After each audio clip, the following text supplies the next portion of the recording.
from glorious Devon. I'd like to start by wishing you all well. These are unprecedented and unsettling times, but I think what we can all draw strength from is the clear camaraderie spirit that has been shown across the UK. Being the social secretary for the local young farmers, I thought I'd give you a little lowdown on what's affecting me and my members, as is my little pooch over there. I put the question, how has the coronavirus affected you, on our club's group chat. The first reply I got was, no Mackies. The second, no pub. So clearly very pressing issues. The rural youth community, like all youth communities, centralises around a lot of socialising, and this has probably been the hardest adjustment to make. Although I do believe many members' wallets are feeling a little heavier than they would have done previously, and their livers are in a much cleaner state. The postponement of events has been very frustrating for our members. The young farmers pride themselves on their fundraising ability. Our dung run, tractor run, and county famous paint party have all been put on the shelf until further notice. These events bring in the majority of our charity cash, which is a concern for our members, especially as it's been reported that charities' incomes could be hit hardest during these times. Another big calendar event that's been lost to the virus is the Devon County Show. Not only does this show provide an excuse for a mega good after party, but the Young Farmers competitions are a chance to prove which club is the bee's knees. Members have still found ways to entertain themselves though. Like a lot of things in this lockdown, we've gone virtual.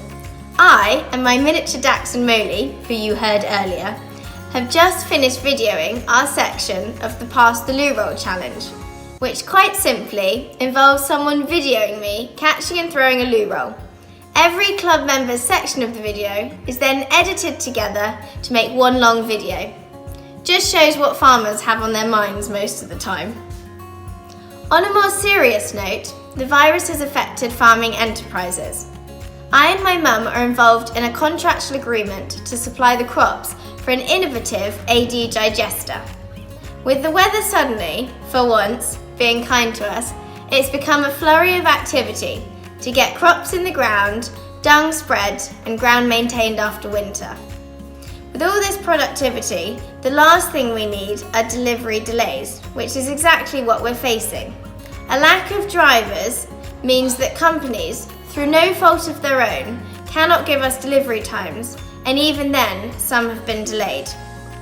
Alongside this, without naming names, some well-regarded tractor brands have also been struggling to supply the necessary parts for broken down machinery. Another spanner in the works, as it were.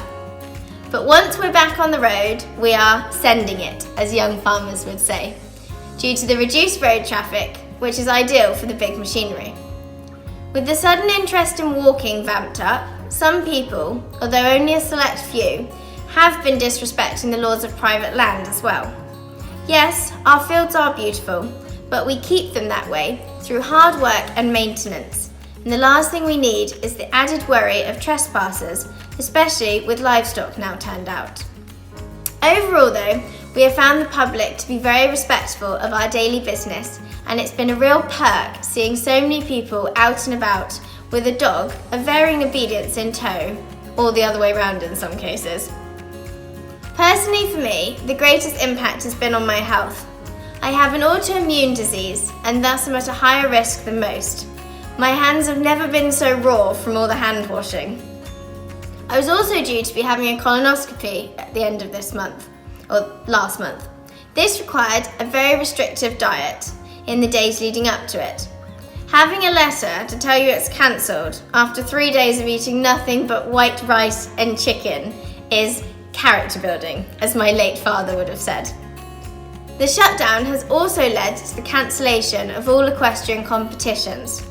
After spending the last 6 months qualifying and tailoring plans towards a season action-packed with outings, I now find myself walking out to see my horses lazing around in the field, not earning their keep, and gazing back at me with question faces, asking what on earth they've done to deserve a holiday.